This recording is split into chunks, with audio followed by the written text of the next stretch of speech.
Thank the member for Herbert. The question is a motion be agreed to, and I call the member for Perth.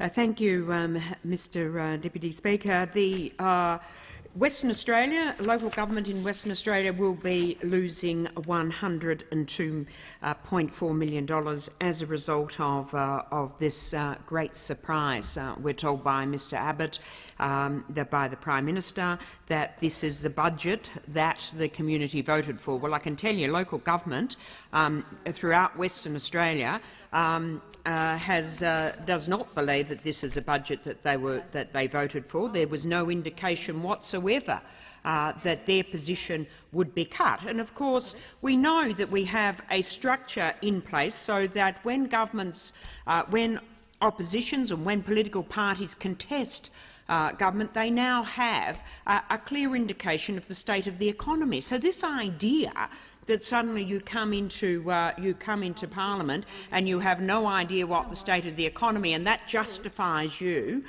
making all of these fundamental changes, is just complete rubbish. The state of the budget was absolutely known by the government, by the then opposition and now the government at the time.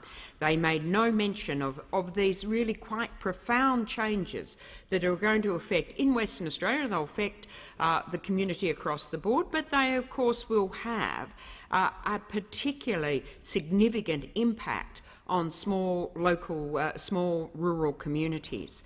And if I go through the list of communities that are dependent on these financial assistance to government grants for 30% or more of their income, I mean places like Derby, West Kimberley, Dalwallinu, Corrigan, Upper Gascoyne, going right up to places like Mount Marshall, Muckamboodin, Murchison, Corder, all of whom are dependent for 50% or more of their income from these local, financial assistance grants. So these grants play a very, very significant role in these communities, and quite understandably then we see shires, the local shires in these regional areas, being immensely concerned about what has happened.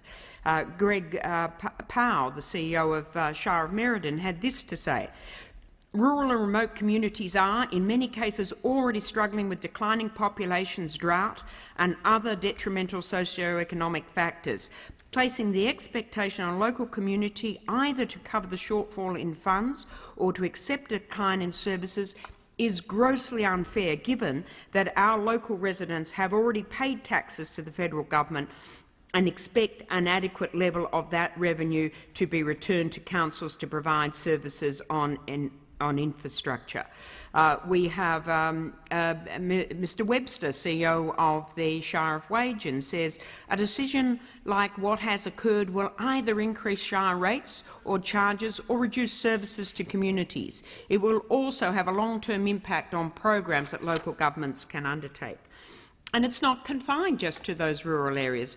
Looking at shires like Swan and Bayswater, in my electorate, Francesca Lefanta, who's the CEO of City of Bayswater, had this to say: the failure to index fags will mean the City of Bayswater's ability to provide services such as libraries and family-orientated community facilities will be put under great pressure as we struggle to meet the needs of a growing and ageing population. This is a blow for local communities already bearing the brunt of greatly increased charges for utilities and cuts to services in areas of health, education and senior concessions. Now, we've had some interesting commentary today, and some, even the previous speaker, the member for Herbert, contesting, at least he did speak about local government and not about ties and live export, suggesting whether or not these FAGS grants really were, whether or not the federal government should be doing them. FAGS grants were introduced first in the mid-70s under the Whitlam government, the first ever time in which the Commonwealth directly recognised local government. That formula was then reset in the mid-1990s again, this time under the Keating government. And the idea is it is a very clear recognition that the majority of taxation now accrues to the federal government, and there must be a fair cost sharing of this.